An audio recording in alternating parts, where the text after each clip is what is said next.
Welcome to reality check. ప్రస్తుతం మాతో ఉన్నారు సీనియర్ అనలిస్ట్ పురుషోత్తం రెడ్డి గారు. నమస్తే అండి. నమస్తే అండి. సార్, ఈరోజు చూసుకున్నట్లయితే ఆరోగ్యశ్రీ మీద హాస్పిటల్స్ చేతులు ఎత్తేసాయి. అంటే ఇక మీద ఆరోగ్యశ్రీ అనేది మా దగ్గర చెల్లవు అంటున్నట్టు హాస్పిటల్స్ అయితే మాట్లాడుతున్నాయి. దీని మీద మీరేమంటారు?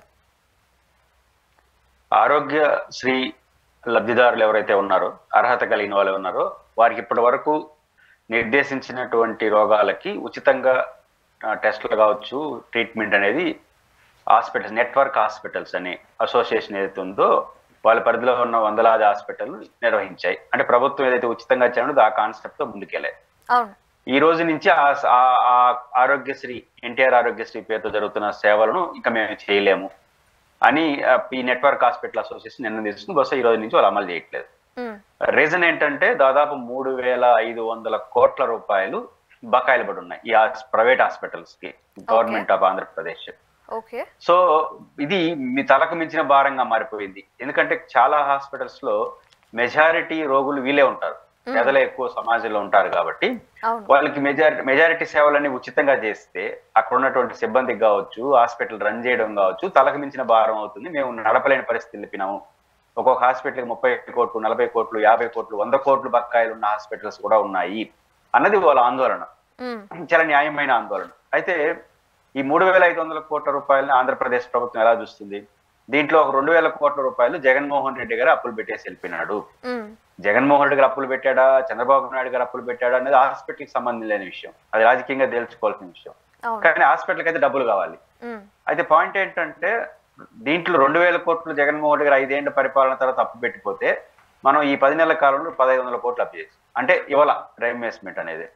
కానీ మనమేం తక్కువ కాదు. కనీసం జగన్మోహన్ రెడ్డి గారు విమర్శించేటప్పుడు ఆ 2,000 కోట్ల రూపాయలు కాకుండా మీద 1,500 కోట్లు ఇచ్చేస్తే నెలకు 330 కోట్ల రూపాయలు సేవలు అందుతున్నాయి. ఆ డబ్బుల్లో కనీసం సగవన్న ఇవ్వాలి కదా రాష్ట్ర ప్రభుత్వం. కాబట్టి రెగ్యులర్ గా రాష్ట్ర ప్రభుత్వం మీ అధికారంకి వచ్చిన డబ్బులన్నా ఇచ్చేవాళ్ళు. సరే, జగన్మోహన్ రెడ్డి ఖాతా తర్వాత చెల్లించే అవకాశం ఉంది. కాబట్టి ఇది continue process. Aarogyasri point of వ్యూలో 2 సమస్యలు ఉన్నాయి. అట్లా ఆరోగ్యశ్రీ ఎందుకు వచ్చింది? రాజశేఖర రెడ్డి గారు ముఖ్యమంత్రిగా ఉన్నప్పుడు ప్రొఫెసర్ జైతి ఘోష్ కమిషన్ ఏర్పాటు చేశారు. అంటే రాష్ట్రంలో రైతుల ఆత్మహత్యలు, పేదల ఆత్మహత్యలు ఎందుకు జరుగుతున్నాయో ఒక స్టడీ చేశారు. ఎస్వి యూనివర్సిటీ జరిగిన సదస్సులో నేనే నిర్వహించాను. జైతి ఘోష్ గారు ప్రజెంటేషన్ ఇచ్చారు. మంచి ఆర్థికవేత్త అని చెప్పేది ఏంటంటే రైతుల ఆత్మహత్యలకు గిట్టుబాటు ధర, రైతుల కష్టాలు చూసాము. కానీ ఆంధ్రప్రదేశ్ రాష్ట్రంలో విద్యా, వైద్యం కాస్ట్లీ కావడం వల్ల ఆత్మహత్యలు చేసుకుంటున్నారు. రైతుల సమస్యల పరిష్కారం అయినా కూడా ఈ 2 పరిష్కారం కాకపోతే ఆత్మహత్యలు జరుగుతాయని చెప్పింది ఆమె. దానికి పరిష్కారంగానే ఫీజు రీఇంబర్స్మెంట్ ఆరోగ్యశ్రీని రాజశేఖర రెడ్డి గారు రూపొందించారు. ఇప్పటికీ ఆ సమస్య కొనసాగుతుంది, ఇంకా పెరుగుతుంది. కార్పొరేట్ వైద్యం ఇవన్నీ కాస్ట్లీ అయిపోయిన తర్వాత. కాబట్టి దీనికి ఉన్న గ్రావిటీ అది. కాబట్టి ప్రభుత్వం దీనిపైన సత్వర నిర్ణయం తీసుకోవాలి. రెండో డౌట్ ఏమొస్తుందంటే పాత బకాయిల సమస్య అయితే ప్రభుత్వం యూనివర్సల్ హెల్త్ ఇన్సూరెన్స్ స్కీమ్ కి వైపు వెళ్ళాలి ఆరోగ్యశ్రీని స్థానంలో అనేది ఒక పాయింట్ నడుస్తుంది. రెండోది ఆయుష్మాన్ భారత్ పేరుతోనే దీన్ని లింక్ చేయాలని ఇంకో చర్చ నడుస్తుంది. అంటే ఆరోగ్యశ్రీకి డైరెక్ట్ గా డబ్బులు ఇవ్వడం కాకుండా యూనివర్సల్ హెల్త్ స్కీమ్స్ లెక్క ఇట్లాంటిది పేరు చెప్పలేదు కానీ ఇన్సూరెన్స్ విధానంగా వెళ్ళిపోతే ప్రభుత్వానికి బాటం తగ్గుతాను. ఇట్లాంటివి అయినప్పుడు అసలు కొత్తగా ఆరోగ్యశ్రీ కొనసాగుతున్నా లేదా అనేది అనుమానం ఉంది, ఉన్నదానికి డబ్బులు ఇస్తారా లేదా అనుమానం ఉంది. ఇట్లాంటి నేపథ్యంలో ఆ నెట్వర్క్ హాస్పిటల్, చిన్న హాస్పిటల్ ఎట్లా రన్ అవుతాయి? కాబట్టి ఈ 3,500 కోట్ల రూపాయలు వాళ్ళు ఒకేసారి మనం అడుగుతారు, కానీ దశల వారీగానే ఇవ్వాలి. కానీ దశల వారీగానే ఇస్తారని నమ్ముకుంటే ప్రభుత్వం మీద విశ్వాసం ఉంటుంది, మళ్ళీ తీసుకుంటారు. కాబట్టి ఖచ్చితంగా ఆరోగ్యశ్రీ విషయంలో ఒక బ్యాక్గ్రౌండ్ చాలా సీరియస్ గా ఉంది. పేదలకు భవిష్యత్తుకు సంబంధించిన, ప్రాణాలకు సంబంధించిన అంశం కాబట్టి ప్రభుత్వం దీనిపైన సత్వర నిర్ణయం తీసుకొని 3,500 కోట్ల రూపాయలు ఎంతో కొంత చెల్లించి భవిష్యత్తులో దశల వారీగా ఎట్లా ఇస్తామన్న కాన్ఫిడెన్స్ బిల్డప్ చేసే పద్ధతిలో చేయకపోతే ప్రజలు నష్టపోతారు, రాజకీయం కూడా ప్రభుత్వానికి చాలా ఇబ్బందికర పరిస్థితులు వస్తాయనేది ప్రభుత్వం ఆలోచించుకోవాలి. కానీ పేద మధ్యతరగతి కుటుంబాలకి ఏమైనా ఆరోగ్య సమస్యలు వస్తే ఆరోగ్యశ్రీ చాలా అంటే చాలా హెల్ప్ చేస్తుంది. మరి అలాంటి ఆరోగ్యశ్రీని ఇప్పుడు హాస్పిటల్స్ సపోర్ట్ చేయకపోతే ఇబ్బంది అవుతుంది కదా. ఈ రాష్ట్రంలో దాదాపు 80 నుంచి 1 కోటి వైట్ కార్డు హౌసెస్ ఉన్నాయి ఆంధ్రప్రదేశ్ లో. వైట్ కార్డ్ హౌసెస్ అంతా కూడా అంటే తెల్ల రేషన్ కార్డు ఉన్నారు. వాళ్ళందరూ దాదాపు మెజారిటీ ఆరోగ్యశ్రీకి ఎలిజిబిలిటీ ఉంటారు. ఈ కుటుంబాలు ఈ రోజు ఒక చిన్న సర్జరీ జరగాలన్నా 50,000, చిన్న సర్జరీ జరగాలన్నా ఒక ప్రైవేట్ హాస్పిటల్కి వెళ్ళాలంటే. గవర్నమెంట్ హాస్పిటల్ సౌకర్యాలు తక్కువ ఉన్నాయి. సో అందులో ఉచిత ఫ్రీ హాస్పిటల్స్ ఈ సౌకర్యాలు ఉండవు. కాబట్టి ఇన్ని కారణాలు ఉన్న నేపథ్యంలో మినిమం అడుగు పెట్టాలంటే హాస్పిటల్కి టెస్టులు చేసుకోవాలంటే 10,000 అయిపోతాం. కాబట్టి ఈరోజు దారిద్ర్యకు దిగువ ఉన్న వాళ్ళు, పెన్షన్ ఇస్తే తప్ప బతకలేని వాళ్ళు, ప్రభుత్వ సంక్షేమ పథకాలు ఇస్తే తప్ప రన్ కాని కుటుంబాలు ఉన్నటువంటి రాష్ట్రంలో ఒక్కసారిగా దీన్ని ఆపేస్తే వాళ్ళ భవిష్యత్తు చాలా అంధకారం అవుతుంది. కాబట్టి ప్రభుత్వం ఖచ్చితంగా ఈ నేపథ్యాన్ని దృష్టిలో పెట్టుకొని దీనికి ఒక హేతుబద్ధమైన పరిష్కారం, రాజకీయ విమర్శ వైసీపీతో మీరు మిమ్మల్ని వైసీపీ వాళ్ళు విమర్శించుకోండి, కానీ ఏదో ఒక పరిష్కారం ప్రభుత్వం చేయాలి, వైసీపీ కాదుగా చేయాల్సింది. అక్కడ ప్రభుత్వం ఫార్వర్డ్ స్టెప్ తీసుకొని దశల వారీగా దీన్ని పరిష్కరించాలి. లేకపోతే అన్నెసరిగా ప్రజలు ఇబ్బంది పడతారు, ప్రభుత్వం కూడా రాజకీయంగా ఇబ్బంది పడుతుంది. ఓకే ఓకే ఇకపోతే కొలికపూడి గారిని మొన్న చంద్రబాబు నాయుడు గారు పట్టించుకోలేదు. ఒక మీటింగ్లో వాళ్ళిద్దరూ హాజరయ్యారు. ఈయన కొంచెం దగ్గరికి వెళ్ళాలి అని ట్రై చేస్తున్నా ఆయన పట్టించుకోకుండా కొంచెం ముఖం తిప్పుకొని వెళ్ళిపోయిన కొన్ని విజువల్స్ అయితే మనం చూసాము. ఏం జరిగింది వాళ్ళిద్దరి మధ్య? ఎందుకు ఆ దూరం అనేది పెరిగిందంటారా? కొలకపూడి శ్రీనివాసరావు గారికి పరోక్షంగా చెప్పదలుచుకుని చంద్రబాబు నాయుడు గారు చెప్పారు. రాజకీయాల్లో అట్లే ఉంటాయి. రాజకీయాల్లో పిలిచి మందలించడం, హెచ్చరించడాలు ఇవేం ఉండవు. చెప్పదలుచుకుని సూటిగా చెప్పారు, మీరు ప్రభుత్వంతో పార్టీతో సమన్వయం చేసుకొని అడ్జస్ట్ చేసుకొని వెళ్లాల్సిందే. అంతకు భిన్నంగా ఒంటరిగా వెళ్ళిపోతే ప్రభుత్వం మిమ్మల్ని పట్టించుకోదని చెప్పాడు. ఫస్ట్ చెప్పింది అంటే ఒక ముఖ్యమంత్రి మిమ్మల్ని మీరు నేను ఆడు ఉన్నాం అనుకో, మన పేరు ప్రత్యేకంగా పిలిచారనుకోండి, ఆడున్న అధికారులందరికీ ఒక సిగ్నల్ వెళ్తుంది. ఏమని వీళ్ళిద్దరు బాగా తెలిసేమో ముఖ్యమంత్రి అనుకుంటాడు. మన ఇద్దరు బాగా తెలుసున్నా మనం పట్టించుకోలేదంటే ఇది తేడా వచ్చింది అనుకుంటాడు. ఇప్పుడు కొలకపూడి శ్రీనివాసరావు గారు అధికార పార్టీ ఎమ్మెల్యేగా ఉండి ముఖ్యమంత్రి పట్టించుకోకుండా పోవడం అంటే కలెక్టర్కి ఆడున్న పోలీస్ అధికారులకి రెవెన్యూ సిబ్బందికి కొలకపూడి నేను అలిగాను పట్టించుకోలేదని చెప్పాల్సిన అవసరంలా, అసలు పట్టించుకోకుండా పలకరించి వెళ్ళిపోతే వాళ్ళకి ఒక సిగ్నల్ ఇచ్చినట్లు లెక్క, నేను తేడాగా ఉన్నాను ఈ విషయంలో. కానీ రేపు నుంచి వాళ్ళు వినరు ఎమ్మెల్యే మాట, అది సమస్య. ఇది ఫస్ట్ స్టెప్. కాబట్టి కొలకపూడి శ్రీనివాసరావు గారు వ్యక్తిగతంగా రాజకీయాల్లో ఏదో చేయాలని వచ్చిన వ్యక్తి, చెప్తున్న విషయాలు కూడా చాలా రీజనబుల్ గా ఉన్నాయి. మంచి పోరాటం చేసే స్వభావం, బలహీన వర్గాల నుంచి వచ్చాడు, ఏదో అనుకున్న వ్యక్తి. దాన్ని కాదు, నాకు బాగా పరిచయం. బట్ ఆయన అనుకున్న ఆలోచనలు పార్టీ కూడా అనుకోవాలి. ఆయన ఏ ఆలోచనతో ఉన్నాడో అది పార్టీ అనుకోకపోతే నడవదు బండి. అందులో అధికార పార్టీ, అందులో 124 సీట్లు ఉన్న పార్టీ. సో కొలకపూడి శ్రీనివాసరావు గారు తాను అనుకున్న ఆలోచనలు పార్టీ రూపంలో చేయడం ఒక మార్గం, ఓపిక్గా. అది సాధ్యం కాదు అన్నప్పుడు బయట రావడం తప్ప ఆడుంటూ ఇట్లా కొంత ఇండిపెండెంట్ గా ఉంటాను అంటే అధికార పార్టీ ఎప్పుడు ఒప్పుకోదు. మంచి అడ్డు తర్వాత ఇష్టం. కానీ కొలకపూడి శ్రీనివాస్ గారికి 2 మార్గాలు చంద్రబాబు గారు ఇచ్చారు. అడ్జస్ట్ అయ్యి పద్ధతిగా మీన్స్ ఇప్పుడు పద్ధతిగా లేడని కాదు, పార్టీ పద్ధతిగా లేడా ఉన్నాడని. పార్టీ అదుపాజ్ఞంలో పార్టీ కొంచెం ధిక్కరించే పద్ధతిలో ఉన్నాడా లేదా అనేది ప్రశ్న. పద్ధతిగానే ఉంటాడు ఆయన. కాబట్టి పార్టీతో పద్ధతిగా ఉంటారా, అడ్జస్ట్మెంట్ అవుతారా, లేదా ఇంకొక రూట్ ఎంచుకుంటావా అని ఇండైరెక్ట్ గా చెప్పినాడు. ఇంకా నెక్స్ట్ స్టెప్ కొలకపూడి శ్రీనివాసరావు గారు ఏ స్టెప్ తీసుకుంటాడని దాన్ని బట్టి భవిష్యత్ రాజకీయాలు ఆధారపడి ఉంటాయి. ఓకే, ఇంకో విషయం చూసుకున్నట్లయితే మన రాష్ట్రానికి పరిమితికి మించి అప్పులు అనేవి చూస్తూనే ఉన్నాం మనం. అది గత ప్రభుత్వంలో జరిగిందా, ఈ ప్రభుత్వంలో జరిగిందా అనేది తెలియదు, కానీ అప్పులు మాత్రం విపరీతంగా ఉన్నాయి. అదేవిధంగా సంక్షేమం మాట పక్కన పెడితే అభివృద్ధి సంగతి ఏంటి? అసలు అభివృద్ధి జరిగే అవకాశం ఉందా మన ఆంధ్ర రాష్ట్రానికి? అభివృద్ధి సంక్షేమం ఇక్కడ దీనిపైన విస్తృతమైన చర్చ జరగాల్సిన అవసరం ఉంది. ఎవరు చర్చ జట్టాలి?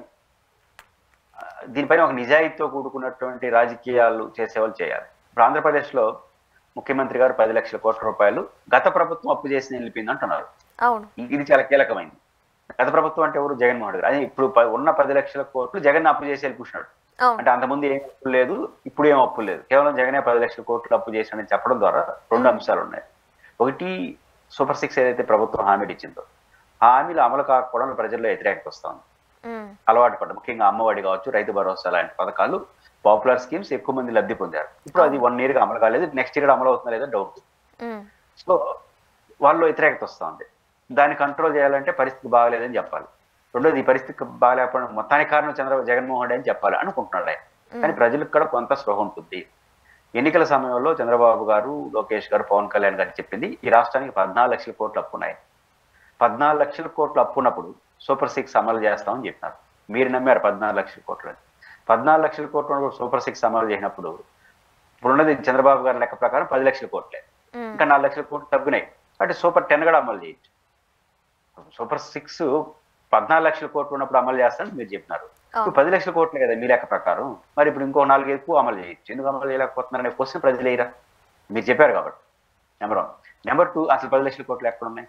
బహుశా నేను అనుకుంటుంది ఇప్పటికీ చంద్రబాబు గారు ఈ సంవత్సరం చేసిన అప్పులన్నీ కలుపుకుంటే కూడా 9 లక్షల కోట్ల లోపు ఉన్నాయి. చంద్రబాబు గారు చేసిన అప్పులు ఈ సంవత్సరం చేసిన 1,25,000 కోట్లతో కలుపుకుంటే కూడా 9 లక్షల కోట్ల లోపు ఉంటాయి. జగన్మోహన్ రెడ్డి గారి ఎండ్ పీరియడ్ కి 8 లక్షల కోట్ల లోపే ఉన్నాయి. అంటే ఇది నేను ఎట్లా లెక్కేస్తున్నానంటే డైరెక్ట్ అప్పులు, ప్రభుత్వం తీసుకొచ్చే అప్పులు, ఈ కార్పొరేషన్స్ పేరుతో ప్రభుత్వ గ్యారెంటీతో తీసుకొచ్చే అప్పులు, మరియు కొంచెం ముందుకెళ్ళి ఈ పెండింగ్ బకాయిలు ఉన్నాయి కదా, ఈ ఆరోగ్యశ్రీకి 3,000 కోట్లు అంటున్నారు కదా, ఇట్లాంటి పెండింగ్ బకాయిలతో కలుపుకుంటే కూడా 8 లక్షల కోట్ల లోపు జగన్ గారి పీరియడ్కి అంటుకుంది. జగన్ గారి పీరియడ్ నేను చెప్తా ఉండేది చంద్రబాబు గారు. మరి 2 లక్షల కోట్లు అదనం గడ్డ చెప్తారు.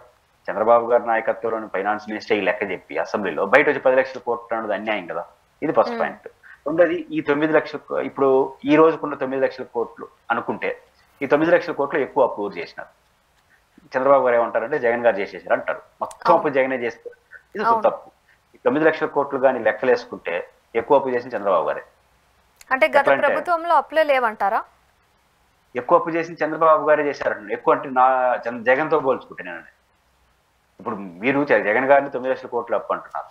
నా పాయింట్ ఏంటంటే ఆ 9 లక్షల కోట్ల అప్పు ఏదైతే ఇప్పుడు రాష్ట్రంలో ఉందో దాంట్లో హైయెస్ట్ షేర్ చంద్రబాబు గారిది. ఎట్లా అంటున్నానంటే, మనం ఉమ్మడి ఆంధ్రప్రదేశ్ విడిపినప్పుడు వారసత్వంగా మనకు 1,20,000 కోట్లు, 1 లక్ష కోట్లు వచ్చినాయి. 75,000 లక్ష కోట్లు అన్ని కలిపి. దీంట్లో సగం అప్పు చంద్రబాబు గారు చేసిందే. ఉమ్మడి రాష్ట్రంలో 10 సంవత్సరాలు ముఖ్యమంత్రి ఉన్నాడు కదా, 40,000-60,000 కోట్లు ఆయనే చేసినాడు. నెంబర్ 1. తర్వాత 14 నుంచి 19 వరకు 2 లక్షల చిల్లర కోట్లు చేశాడు. అంటే అది ఇది కలుపుకుంటే 3 లక్షలు. ఇప్పుడున్న 9 లక్షల కోట్లు 3 లక్షల కోట్లు చంద్రబాబు గారిది. ఇప్పుడు 1 లక్ష చిల్లర కోట్లు కూడా చేశారు ఈ సంవత్సరం. అంటే చంద్రబాబు గారు ఈ 9 లక్షల కోట్లు 4 లక్షల పైచిల కోట్లు చంద్రబాబు గారే చేసినారు. జగన్ గారి ఖాతా 3 లక్షల కోట్లు. మరి ఎవరు ఎక్కువ అప్పు చేసినట్టు? ఇప్పుడు జగన్ గారు అప్పు చేసి వెళ్ళిపోయాడు అని చెప్పి అదేం అర్థం? నా పాయింట్ అది. ఇప్పుడున్న మీరు చెప్పిన 10 లక్షల కోట్లు తప్పు అని నేను చెప్పట్లేదు, మీరే చెప్పారు అసెంబ్లీ సాక్షిగా. మొత్తం కలుపుకుంటే మీరు చేసిన ఈ కాలం అప్పులు కూడా 9 లక్షల కోట్లు. ఆ 9 లక్షల కోట్లలో కూడా ఎక్కువ భాగం మీరు చేసినారు. చేయడాన్ని నేను తప్ప అనట్లేదు. ఇది కురువులు పరిపాలించారు కూడా చేసినాడు. 10 ఏళ్ళు ఉమ్మడి రాష్ట్రంలో చేసినారు, 5 ఏళ్ళు చేస్తున్నారు. అంటే దాదాపు 16వ సంవత్సరం పూర్తి చేస్తున్నాడు ముఖ్యమంత్రిగా. కానీ ఎక్కువ చేశారు, నేను కాదను. అంటే ఎక్కువ చేసింది మీరు అయినంత మాత్రాన్ని పెట్టుకొని జగన్ గారు చేసేసి వెళ్ళిపోయినారంటే అంటే ఎట్లా నమ్ముతారు? కాబట్టి సూపర్ 6 అనేది అమలు సాధ్యం కాదు. ఎందుకంటే మనకున్న ఫైనాన్స్ ఇచ్చారు, మీరు ఎన్నికల అవసరాల కోసం ఇచ్చినారు. ఇప్పుడు నిజాయితీగా సూపర్ 6 ఇచ్చాను, మీరు ఆశ పెట్టుకున్నారు, ఫైనాన్స్ పరిస్థితి బాగలేదు, ఏదైనప్పటికీ నేను అట్లా ఇచ్చుండాల్సింది కాదు అని చెప్పాలి కనీసం. కానీ అప్పులు అయిపోయినాయంటే అప్పులు తెలిసే కదా మీరు చెప్పారు. మీరు చెప్పిన 10 లక్షల కోట్లు 14 లక్షల కోట్లు అని నమ్మి కదా మీరు ఇచ్చారు హామీలు. కాబట్టి ఖచ్చితంగా ఆచరణ సాధ్యంగానే హామీలు ఇవ్వడం వల్ల వచ్చిన సమస్య. దానికి మీరు రెస్పాన్సిబిలిటీ తీసుకుని ప్రజలకు నిజం చెప్పేసి ఇంతకు మించి చేయలేను బాబు అంటే అన్న ప్రజలు అర్థం చేసుకుంటారు. చేయలేను దానికి కారణం జగన్, చేస్తున్నాను దానికి కారణం నేను. ఇప్పుడు ఏమంటారు, పెన్షన్స్ ఇస్తున్నారు కదా 4,000 రూపాయలు పెంచి, నేనే దానికి కారణం అంటాను. మరి అది ఎట్ట కారణం అవుతారు? అధికారంలోకి వచ్చిన 2 వారాలకే పెన్షన్ ఇచ్చాడు. మరి 2 వారాలకే సంపద సృష్టి అయిపోయిందా? అంటే ఆ పెన్షన్ ఇప్పుడు అమలు కాకపోవడానికి జగన్ కారణమైనప్పుడు అమలైన దానికి కూడా జగనే కారణం కదా. కాబట్టి అమలైంది నా వాట, అమలు కానీ జగన్ ఖాతా అంటే అది ప్రజలు ఆశించరు. జగన్ గారి గురించి షర్మిల గారు ఏం మాట్లాడినా సరే టీడీపీ వెనక నుంచి నడిపిస్తుంది, టీడీపీ ఏం చెప్తే షర్మిల గారు అదే చేస్తున్నారు అని వైసీపీ నాయకులు అంటున్నారు. అది నిజమా?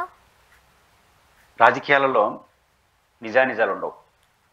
మీరు చెప్తున్న దానికి జనం రియాక్షన్స్ అర్థాలు తీస్తారు అంతే, అన్ని నిజాలే ఉండవు. కానీ షర్మిల గారికి చంద్రబాబు నాయుడు గారు చెప్పాల్సిన అవసరం లేదు. మనం వేసే అడుగులు ఎవరికి ఉపయోగపడుతున్నాయి అనేది కీలకం. షర్మిల గారు మాట్లాడుతున్న మాటలు కొన్ని కాంగ్రెస్ కన్నా ఉపయోగపడాలి. జగన్కి వ్యతిరేకంగా మాట్లాడడం కాంగ్రెస్ కన్నా ఉపయోగపడాలి. కాంగ్రెస్కు ఉపయోగపడకుండా పోతున్న పరిస్థితి వరకు ఆమె అసహనం వ్యక్తం చేసిన పరిస్థితి. మొన్న ఆమెకి తత్వం బోధపడింది. 2 ఛానళ్ళ పేర్లు చెప్పారు, ఆమె చెప్పారు, ఈనాడు, ఆంధ్రజ్యోతి, టీవీ పేర్లు చెప్పారు. నేను ప్రెస్ మీట్ పెట్టింది జగన్మోహన్ రెడ్డిని తిట్టడానిక? జగన్మోహన్ రెడ్డి తిట్టిన పార్ట్ వరకు చూపిస్తారు, నేను ప్రజా సమస్యలు, కీలకమైన సమస్యలు మాట్లాడినప్పుడు మీరు చూపించరు అని డైరెక్ట్ గా ఆమె మాట్లాడారు. అంటే అర్థం ఏమిటి? కొన్ని మీడియా సమస్యలు మీరు జగన్ తిట్టితేనే చూపిస్తున్నారు. ఇప్పుడు జనానికి ఏం రీచ్ అయింది? షర్మిల ఉండేది జగన్ తిట్టడం కోసమే అని ప్రజలు అనుకుంటే తప్పే ఉంది. నా పాయింట్ ఏంటంటే మీరే చెప్పారు. ఆమె ఈ వక్ఫ్ బోర్డుకు సంబంధించి చట్ట సవరణ, రాష్ట్ర ప్రభుత్వ సమస్యలపైన సీరియస్ గా మాట్లాడింది, చాలాసేపు మాట్లాడింది. అవన్నీ చూపించడం ఆపేసినారు ఆ టీవీలో, ఆ మీడియాలో. ఇంకా సాక్షి వాళ్ళు చూపారు. సమస్య చూడండి, మిమ్మల్ని చూపించే వాళ్ళేమో ఆ పార్ట్ చూపించరు, సాక్షి వాళ్ళు ఏమీ చూపించరు.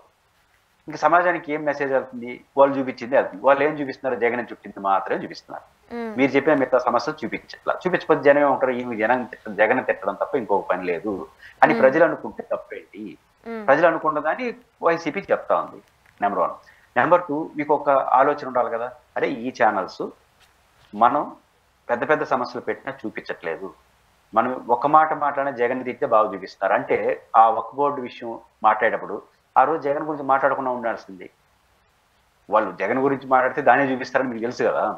ఆ రోజు మాట్లాడద్దండి, 6 వరకే టాపిక్, 2వ రోజు మాట్లాడారు.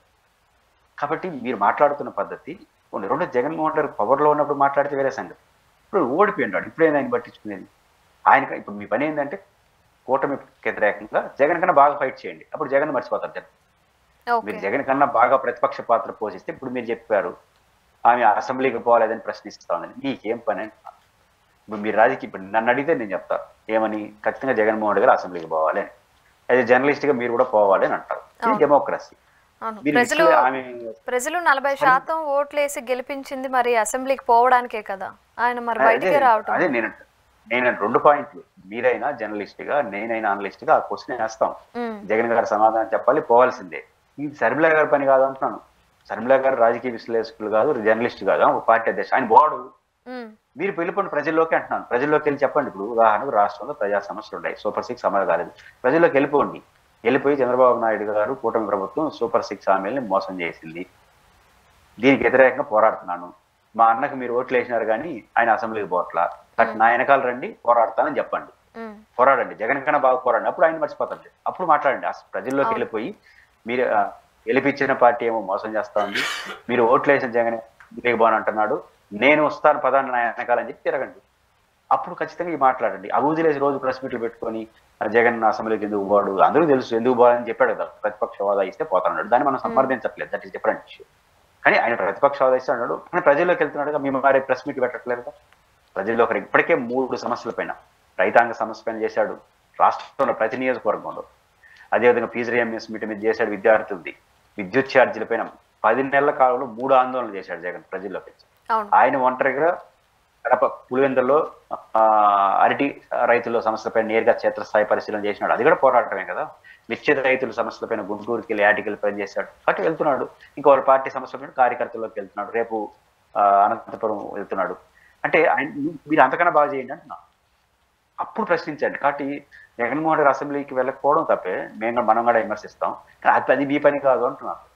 కాబట్టి ఇట్లాంటి డబుల్ స్టాండర్డ్ తీసుకోవడం, జగన్మోహన్ రెడ్డి గారు సరిగ్గా చేయకపోవట్లేదు, జగన్మోహన్ రెడ్డి గారు ప్యాలెస్లు కట్టుకుంటున్నారు, జగన్మోహన్ రెడ్డి గారు ప్యాలెస్లు ఒక ఫ్యాషన్, అది అందరూ దాన్ని మాట్లాడు. జగన్మోహన్ రెడ్డి గారు హైదరాబాద్ లో ప్యాలెస్ ఉంది. ఇప్పుడు ఆయన మీద ఆరోపణలు ఏంటంటే బెంగళూరులో ఒక ప్యాలెస్ ఉంది, హైదరాబాద్ లో ఒక ప్యాలెస్ ఉంది, అంతేనా? తాడేపల్లిలో ఒక ప్యాలెస్ ఉంది, ప్యాలెస్ అని పేరు పెట్టారు. హైదరాబాద్ లో కట్టుకున్న ప్యాలెస్ లో మనం కూడా ఉన్నాము. ఇప్పుడు ఎవరైతే ఇప్పుడు శర్మిల గారు మీరు నేను మాట్లాడితే అర్థం ఉంది, కానీ శర్మిల గారు హైదరాబాద్ కట్టుకున్న ప్యాలెస్ అని ఆరోపణ చేస్తున్నారు కదా జగన్ గారి పైన, దాంట్లో సగం ప్యాలెస్ లో మనమే ఉన్నాం. ఎవరు? శర్మిల గారు ఉన్నారు. మరి మీరే సగం ప్యాలెస్ వచ్చేయండి బయట, ప్రజలు దానంతో డబ్బులు ఏదో చెప్తున్నారు కదా, ఆ ప్యాలెస్ లో మీరు ఎందుకు ఉంటారు? అట్లాంటి అవినీతి ఆరోపణలు సంపాదించిన దాంట్లో షేర్లు కావాలని ఎందుకు కొట్లాడుతున్నారు? ఇప్పుడు షేర్లు కావాలని కొట్లాడుతున్నారు కదా, నా వాటా నాకు కావండి, మా నాయన ఆశయం. మరి ఆ డబ్బులు మీకెందుకు?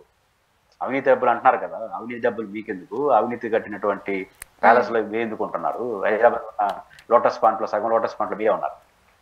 కాబట్టి అర్థం పరదం పనులు చేయడం వల్లనే ఆమె జగన్ గారికి వ్యతిరేకంగా ఉన్నారు, తెలుగుదేశం మనిషి అని ముద్ర పెట్టుకున్న పరిస్థితుల్లో ఆమె స్వయంకృత అపరాధం. ఇప్పుడు మీరు ప్యాలెస్లని అన్నారు కదా, అదే మాటని షర్మిల గారు కూడా అన్నారు. అంటే జగన్ గారు తన తండ్రి ఆశయాలను పక్కన పెట్టి మోడీకి ఊడిగం చేసి ప్యాలెస్లు కట్టుకున్నారు అనే మాటను కూడా షర్మిల గారు అన్నారు, మీరు వినే ఉంటారు. అదే ఇప్పుడు ప్యాలెస్లు కట్టుకున్నారు, ఆ ప్యాలెస్ లో బెంగళూరులో కట్టుకున్న ప్యాలెస్ లో మీరు కూడా ఉన్నారు, హైదరాబాద్ లో కట్టిన లోటస్ పాయింట్ ప్యాలెస్ లో మీరు కూడా ఉన్నారు, మీ అన్న కట్టిన ప్యాలెస్ లో. మనం ఎందుకు ఉన్నాం అంటున్నా. ఆయన కనీసం 5 ఏళ్ళు ముఖ్యమంత్రి ఉన్నాడు, సంపాదించాడు అనుకున్నాం, మీరేం ఎట్లా సంపాదించారు, ఆ ప్యాలెస్ లో ఎందుకు ఉన్నారు అంటున్నారు. ఆయన ప్యాలెస్లు గట్లు మీరు ఎందుకున్నారు? కాబట్టి మీరు అది అవినీతి డబ్బులు అనుకున్నప్పుడు అవినీతి డబ్బులతో కట్టే ప్యాలెస్లు మీరు ఎందుకున్నారు? దీనికి సమాధానం చెప్పాలి కదా. ఏది పడితే అది మాట్లాడితే ఎట్లా? రెండు, మోడీ కూడింగ్ చేస్తాడు. What base? ఎట్లా మాట్లాడతారు మీరు? ఉదాహరణకు మొన్న వక్ఫ్ బోర్డు చట్ట సవరణ బిల్లు వ్యతిరేకంగా ఓటేశారా లేదా? లోక్సభలో వేశారు, రాజ్యసభలో వేసినారు. అదేవిధంగా పార్లమెంట్ దక్షిణాది రాష్ట్రాల సమావేశానికి పోకపోయినా బహిరంగంగా లెటర్ రాశారు. డీలిమిటేషన్స్ ఈ వ్యవహారాల్లో ఇది పున్న పద్ధతి బాగలేదు, ఏరే పద్ధతి పెట్టండి, డైరెక్ట్ గా ప్రధానమంత్రికి లెటర్ రాసినారు. కాబట్టి ఏ బేస్ మీద మీరు జగన్మోహన్ రెడ్డి కూడా ఏం చేస్తున్నాడు జగన్ మోడీకి అంటారు? అవును. కాబట్టి ఏదో మీకు వ్యక్తిగత కోపాలను చూపించేటప్పుడు అదేవిధంగా హర్యానాలో కాంగ్రెస్ ఓడిపోయింది, బీజేపీ గెలిచింది. ఈవీఎంల పైన చర్చ జరగాలి, హర్యానా రిజల్ట్స్ ను కూడా ఆయన ఆ రకంగా అంటాడు. అలాగే హర్యానా రిజల్ట్స్ లో నష్టపోయింది కాంగ్రెసే కదా, మరి కాంగ్రెస్ కి డైరెక్ట్ సపోర్ట్ చేశాడు. ఈవీఎంలకు వ్యతిరేకంగా మీరు మాట్లాడుతున్నారు, జగన్ మాట్లాడాలి. చాలా విషయాల్లో కాంగ్రెస్ గొంతు కలుపుతున్నాడు. ఆయన కాంగ్రెస్ తో కలిపి గొంతు కలపవచ్చు. కాంగ్రెస్ చెప్పిన ఆయన చెప్తున్నాడు. చెప్పినప్పుడు దాన్ని సమర్థించాల్సింది పోయి ఆయన వెనకేసాల్సింది చెప్తే ఇందుకే కదా మిమ్మల్ని చంద్రబాబు నాయుడు గారు మనిషి, ఇంకో మనిషి ఎందుకంటారంటే ఇట్లాంటి వాడు. ఇప్పుడు మీరు ప్రజల్లోకి వెళ్ళిపోండి, కూటమికి వ్యతిరేకంగా జగన్ కన్నా మీ అన్న కన్నా బాగా కొట్లాడండి, అప్పుడు మీకు మంచి పేరు వస్తుంది. ఆ పని చేయకుండా జగన్ తిట్టుకుంటున్నారు కాబట్టి మీరు చంద్రబాబు మనిషి అనే ముద్ర వాళ్ళు వేస్తున్నారు. అంటే ఇప్పుడు షర్మిల గారి వ్యాఖ్యలన్నీ మనం చూసుకున్నట్లయితే ఈ ఆంధ్రప్రదేశ్లో కూటమి ప్రభుత్వానికి వ్యతిరేకంగా కాంగ్రెసే బలంగా ఉండాలి, బలమైన పార్టీగా ఉండాలి, వైసీపీ అనేది పక్కకు పోతుంది అనే విధంగా ఉన్నాయి ఆమె వ్యాఖ్యలు. అయితే నిజంగానే కాంగ్రెస్ అంత గట్టి పోటీ ఇస్తుందంటారా వైసీపీని పక్కన పెట్టేంతగా? ఇప్పుడు 2024 ఎన్నికల్లో ప్రజలు ఫలితాలు చూసేసిన తర్వాత కూడా మాట్లాడితే మనం ఏం చేస్తామని అంటే రాజకీయాలు అనేవి రోజుల్లో మారిపోతాయి కదా సార్. అదే మారిపోయినాయి, ఇంకొంచెం పడిపోయింది అంటున్నాను. అప్పుడు కనీసం ఆ ఓట్లు వచ్చి ఇప్పుడు ఆ ఓట్లు కూడా రావు కాంగ్రెస్. ఇవి ఎట్లే ఉంటే తగ్గింది కాంగ్రెస్ బలం అంట. కాంగ్రెస్ పెరగాల్సిన కాంగ్రెస్ షర్మిల గారి వ్యవహారం వల్ల తగ్గుతా ఉంది. ఇప్పుడు మీరు గమనంలో పెట్టుకోండి, షర్మిల గారు ఆంధ్రప్రదేశ్ కాంగ్రెస్ పార్టీ చీఫ్, అంతే కదా. షర్మిల గారు నియమించిన కమిటీ ప్రజెంట్ రాష్ట్రంలో ఉందా? అవును. కాంగ్రెస్ పార్టీలో ఆమె సిఫార్సు చేసిన వాళ్ళు జిల్లా అధ్యక్షులు, ఆమె సిఫార్సు చేసిన స్పోక్స్ పర్సన్స్ ఉన్నారు. షర్మిల గారిని వైఎస్ఆర్ కాంగ్రెస్ పార్టీ చంద్రబాబు మనిషి అంటుంది, అవునా? అవును. రాష్ట్రంలో 26 జిల్లాలు, కొత్త జిల్లాలు, పాత జిల్లాలు 13 జిల్లాలు ఒకరైనా ప్రెస్ మీట్ పెట్టి మా షర్మిలమ్మని అంటారా అని కూడా అనట్లే కాంగ్రెస్ వాళ్ళు, కూడా అనట్లేదు అంటున్నాను. ఇప్పుడు షర్మిల ప్రెస్ మామూలుగా as a PCC press meet పెడితే జిల్లాలందరూ అందుకోవాలి, అంతే కదా. కానీ బాస్గా మీరు ప్రెస్ మీట్ పెడతా అంటే ఎవరు బట్టి మీ పార్టీ వాళ్ళు పట్టించుకోలేదంటే అది మన పార్టీకి ఉపయోగపడట్లేదని నిర్ణయానికి వచ్చినారు. కాబట్టి షర్మిల గారి వ్యవహార శైలితో కాంగ్రెస్ పార్టీ మరింత బలహీన పడతాం తప్ప బలపడట. కాబట్టి ఉన్నదానికన్నా బలహీన పడతాం. మళ్ళీ జగన్ నేను ప్రత్యామ్నాయం, జగన్కి ప్రత్యామ్నాయం ఆమె కావాలంటే జగన్ కన్నా గట్టిగా అధికార పార్టీకి వ్యతిరేకంగా కొట్లాడాలి. అందుకు భిన్నంగా జగన్ మీద కొట్లాడతాం. జగన్ మీద కొట్లాడితే జగన్ నష్టపోవడం మరింత బలపడతాడు, ఉండే కాంగ్రెస్ కూడా పోతాయి. జగన్ బలహీన పడాలంటే ఆమె ఎంచుకోవాల్సిన మార్గం జగన్ కన్నా ఇంకా బాగా కొట్లాడాలి. కానీ జగన్ మీద కొట్లాడితే జగన్ బలపడతాడు, బలహీనపడడు. Okay, thank you so much sir. ఇది ఇవాల్టి రియాలిటీ చెక్. చూస్తూనే ఉండండి ఈహా టీవీ.